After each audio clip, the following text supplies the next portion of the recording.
Laisvas laikraštis, Aurimai Dryžius. Ponas prezidentė, norėjau paklausti, ar jūs turite generalinės prokuratūros ir vadinamų jėgos struktūrų vadovo pasitikėjimą, turint omeny, kad prokurorai net Seimo komisijoje pradėjo pasakot, kaip gaudavo tiesioginius nurodymus iš prezidentūros dabartinės, kaip turi ir kam kelti bylas ir kaip jas nagrinėti, tarkim.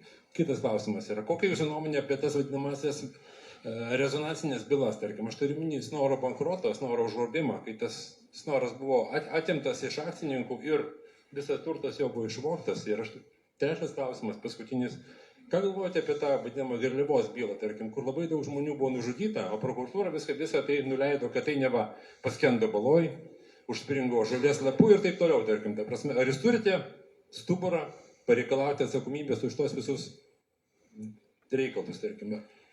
Matote, dabar jūsų klausimuose jau įžvelgiu tam tikrą pasiūlymą judėti panašių kelių arba į panašią kryptį, nuo kurios jūs pradėjote savo pirmojo klausimo pusėje, kad prezidentas pradėtų nurodinėti prokurorams, ką jiems daryti, o ko jiems nedaryti.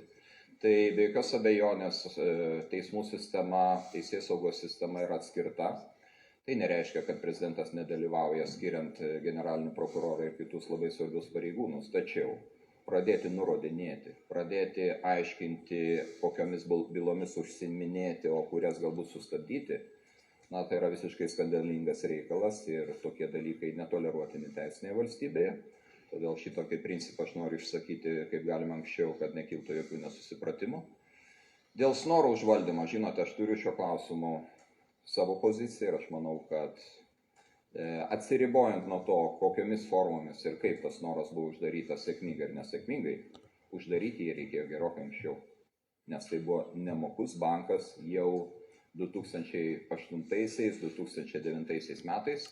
Deja, procesas išsitęsė dar porą metų, dėl tos priežasties atsirado dar daugiau praradimų, kurie po to lėmė ir indėlininkų indėlių praradimą ir atitinkamai indėlių draudimo fondo ne tai, kad iššvaistymą, bet ištuštinimą. Tai trečiasis klausimas, aš tikrai dabar nesileisiu į Garliavos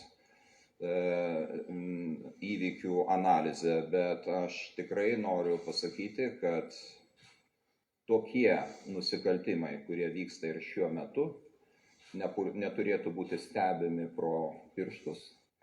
Ir mano apsilankimas, aplankius mergaitę Kauno klinikose, kuri patyrė tikrai žvėriškus sumušimus, yra pirmiausia mano empatijos ir mano užuojautos išreiškimas. Tačiau tai reiškia taip pat, kad aš tikrai stebiu šitą procesą, kaip ir visi Lietuvos žmonės, ir tikrai nesu abejingas šitam procesui. Ir kuomet aš girdžiu kalbas apie tai, kad kažkas kažką vėl išsuks, tai va tokio termino mūsų teisinėje kalboje neturėtų būti, kad kažkas kažką išsuks. Niekas neturi nieko išsukti, visi turi gauti pagal nuopelnus. Tai tokia ir turėtų būti teisinės valstybės vizija, nes ko labiausiai mes pasigendame ir ko labiausiai yra nusivylę Lietuvos žmonės, kitą kartą ne dėl to, kad jų pajamos yra mažos, o kad jie nemato teisingumo mūsų valstybėje. Tai mes turime statyti teisingumą mūsų valstybėje. Dovilė Javinskaitė, Lietuvos